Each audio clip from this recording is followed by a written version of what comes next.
오늘 기성 정치권과 언론의 집단 폭력이라 그런 주제로 잠깐 이야기하겠습니다. 이번 미국 대선은 많은 사람들의 상식에 엄청난 충격을 주었습니다. 트럼프에 대한 사람들의 상식적인 반응은 상당히 부정적이었습니다.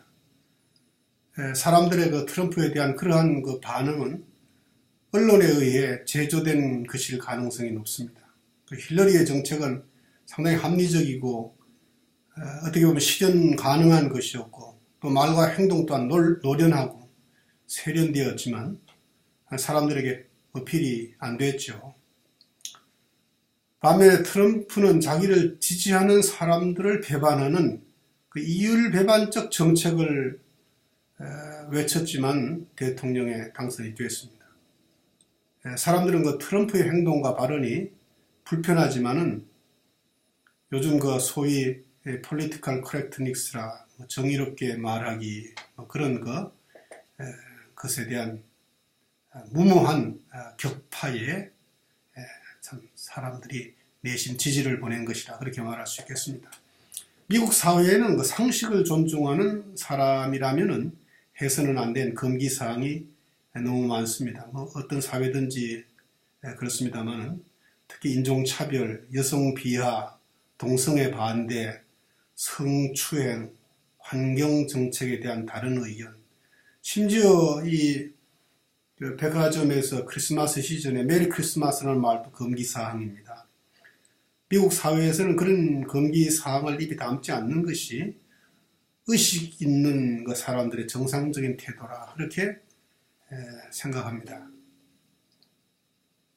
대부분의 미국인들은 금기사항을 입에 담지 않고 political correctness를 실천하는 그것이 성숙한 인격적 태도라 그렇게 생각을 합니다만 그러나 사실 그런 금기사항들은 물론 좋은 면도 좋은 동기에서 그렇게 그런 운동을 하는 것도 있습니다만 대부분이 천박한 상대주의의 열매들인 경우가 많습니다.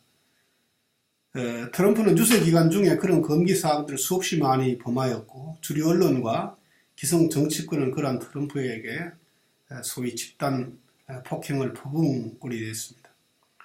대한민국에서 언론과 정치권이 대통령의 실수를 빌미삼아 대통령의 실수와 상관없는 특히 사적이고 사소한 발언과 행동까지도 수집을 하고 또 편집해서 대통령의 모든 말과 행동이 유죄다. 그렇게 국민들이 믿도록 몰아가듯이 미국의 언론과 정치권도 트럼프의 모든 말과 행동은 수준 미달임을 유권자들이 믿도록 유도하며 집요하고 야비하게 집단 폭행을 가했습니다. 그러나 미국의 유권자들은 그렇게 어리석지는 않았습니다. 많은 미국 시민들은 기성 정치권과 언론의 보도와 주장이 기회주의적이고 이기적이고 야비하고 비겁한 집단 폭력이라는 사실을 간파하고 있었던 것입니다. 많은 유권자들이 political correctness의 벽이 두꺼워 드러내놓고 트럼프를 지지하지는 않았지만 내심 트럼프에게 힘찬 격려의 박수를 보냈던 것입니다. 따라서 트럼프를 지지한 사람들의 지지도는 통계로 잡아낼 수가 없었고 사람들은 그러한 통계 발표에 속은 셈입니다. 자, 트럼프는 전문 정치인이 아니기 때문에 자신의 소신과 정책을 소위 세련된 정치적 언어로 표현하지 못했습니다. 일부러 그럴 수도 있죠. 그가 쓴 책에 의하면은 벌써 1988년도에 그가 쓴 책에 그의 이런 참 언론을 다루는 방법에 대한 그의 참 아이디어가 적혀 있습니다. 이를테면 그의 감세 정책은 결국 부자들의 세금 부담을 줄여주는 것인데 그것은 저소득층을 위한 정책에 반하는 것임을 뻔히 알면서도 그렇게 주장했을 때에 유권자들은 그를 지지한 유권자는 그의 그런 주장을 전혀 개의치 않았습니다. 그리고 트럼프가 보편 가치와 이민자와 약자들을 무시하고 기본적인 미국 정책에도 어긋나는 발언을 쏟아내는 것도 상당히 의도적이었습니다. 사람들에게 충격을 주었고 두려움을 주었던 그런 발언들은 사실 그가 대통령이 된 다음은 그렇게 하지 않을 것입니다. 언론은 그가 타협을 모르는 무례한이라는 것처럼 선전했지만은 사업가는 타협을 할 줄 모르면 성공할 수 없거든요. 유권자들은 그 점을 알고 있었고 유권자들이 그런 점을 알고 있다는 것을 언론은 놓쳤습니다. 대부분의 사람들이 알고 있는 트럼프는 기성의 기득권을 누리는 정치권과 언론이 계획적으로 만들어낸 그런 이미지고 진짜 트럼프가 아닐 가능성이 높죠. 유권자들은 만약에 그가 아니라고 해도 누가 대통령이 된들 지금보다 더 나쁘랴 그런 생각을 했을 수도 있습니다. 사람들은 세련되고 논리적이고 이상적이고 진보적인 기성의 정치 노름에 환멸을 느낀 것이 극명하게 드러난 것입니다. 자본주의와 관료주의의 폐해에 진저리가 난 국민들은 기왕에 신뢰할 만한 인물이 없다면 어떤 형태로든 변화를 일으킬 트럼프를 선택한 것일 수도 있습니다. 미국의 대통령이나 의회나 다수 국민에 의한 혁명이 미국 정치 제도상 사실상 불가능한 형태로 되어 있습니다. 기성 정치권과 언론은 트럼프가 보편 가치를 깡그리 무시하는 자격 미달이라고 집요하게 몰아붙였지만은 트럼프는 조금도 주눅들지 않았습니다. 그의 승리는 어떻게 보면 대통령에 당선된 것보다는 야비하고 폭력적인 언론과의 전면전에서 승리한 것이 더 장한 것일 수 있습니다. 기성 정치권을 정치에서 기득권을 누리는 정치권과 주류 언론이 좀 반항적인 트럼프를 집단 폭행했지만은 트럼프는 마치 그 좀비처럼 되살아나고 그래서 결국에는 백악관에 입성하게 된 것입니다. 트럼프나 힐러리를 지지하는 것은 개인의 자유입니다. 어차피 덜 나쁜 선택을 할 수밖에 없고 그 선택의 기준은 사람마다 다를 수도 있죠. 하지만 좀 거친 것보다는 거짓말을 하고 속이는 것이 더 나쁘다는 것을 사람들은 알고 있었습니다. 우리 그리스도인들은 누가 진짜 덜 나쁜지 바르게 판단할 수 있어야 하고 또 자신이 선택한 덜 나쁜 사람이나 덜 나쁜 정책에 대해서도 비판할 수 있어야 합니다. 민주주의에서는 다수의 원칙을 지키는 것이 매우 중요하죠. 그러나 또한 민주주의의 가장 큰 약점이 다수의 원칙이라는 사실도 잊지 말아야 합니다. 민주주의가 다수를 따르는 것은 그것이 옳기 때문에 따르는 것이 아니고 다수를 따르기로 한 사회적 합의 때문입니다. 그 약속이 무너지면 무질서해지기 때문에 무질서한 가운데에서는 민주주의 장점까지도 살릴 수가 없게 되니까 다수의 원칙을 존중하는 것입니다. 민주주의의 장점은 권력의 분배요, 책임의 분배입니다. 그리고 또 정의의 실현이죠. 민주주의 사회에서는 다수의 원칙을 존중하되 다수가 곧 정의라는 생각은 오류입니다. 정치인들이 흔히 다수 국민의 뜻을 내세워 반민주적인 정책과 발언을 스스로 없이 쏟아냅니다. 대통령이 잘못한 것에 대해서는 법에 의해 엄격하고 냉정하게 심의되고 판단되어야 합니다. 법이 범법자를 처벌하는 것도 일종의 복수인데 그 처벌도 정의의 원칙을 따라야 합니다.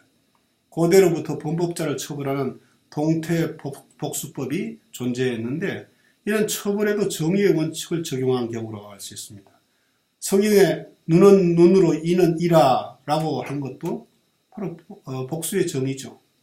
인간이란 조금 피해를 당하고 엄청난 복수를 하고 싶어하는 그런 존재이기 때문에 이런 법이 필요한 것입니다.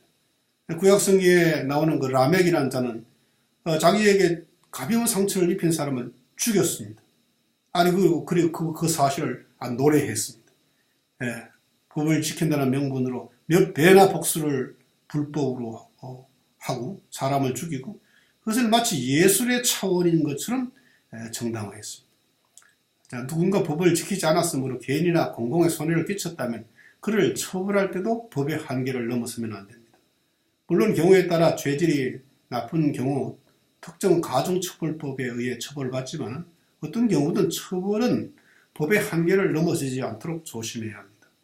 범법자에게 법의 한도를 넘어서는 처벌을 하는 것은 그 이율 위반이죠. 또 다른 범죄 행위입니다. 지금 대한민국의 정치 상황에서 그와 같은 일들이 아주 다반사가 되고 있습니다.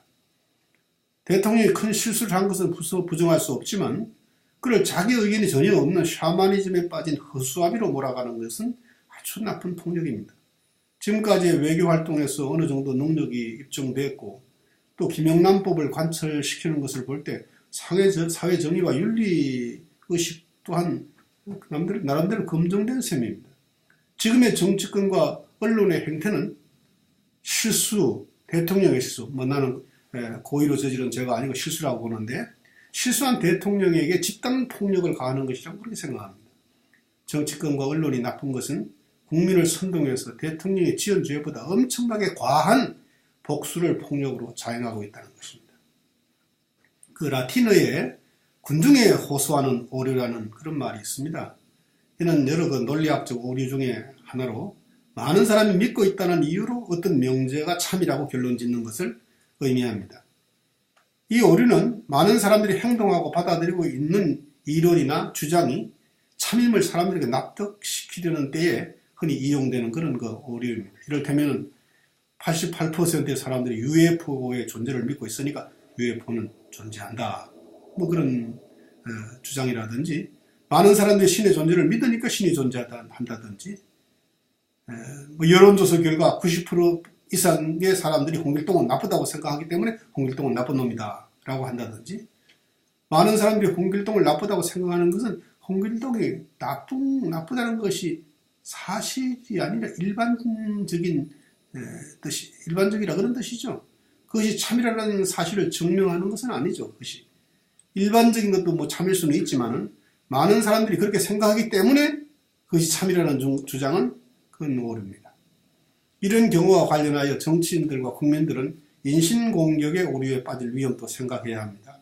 인신공격의 오류는 예를 들면 홍길동은 틀렸다. 왜냐하면 그의 나이가 이제 겨우 15살이고 초등학교도 졸업하지 않았기 때문이라 그렇게 말한다든지 자 베이컨의 철학은 가치가 없다. 왜냐하면 그는 북한 시절 뇌물을 받은 적이 있었기 때문이다. 그렇게 말한다든지 마르크스는 본대학을 나왔다. 그의 졸업장에는 야간에 음주과다로 타인의 수면을 방해하는 술주정을 부려서 1일간 외부 출입을 금지당한 적이 있다. 비록 세계적인 철학자고 하더라도 이렇듯 사생활에 문제가 있는 것을 볼 때 그의 이론 역시 문제가 있다. 라고 한다든지 박근혜는 나쁘다. 왜냐하면 박정희의 딸이기 때문이다. 라는 식의 판단이 바로 인신공격의 오류입니다. 이런 판단이 오류인 것은 사람을 그렇게 판단하게 될 경우에 누구라도 죄인이 될 수 있고 반대로 누구라도 영웅이 될 수 있기 때문입니다. 인신공격의 오류는 주장하는 내용과 관계가 없는 그 사람, 이를테면 인품, 직업, 과거의 정황, 가족관계 이런 것을 트집 잡아 그의 주장을 비판하는 오류입니다. 논쟁에서 격한 감동을 통제하지 못할 때 빠지기 쉬운 오류이죠.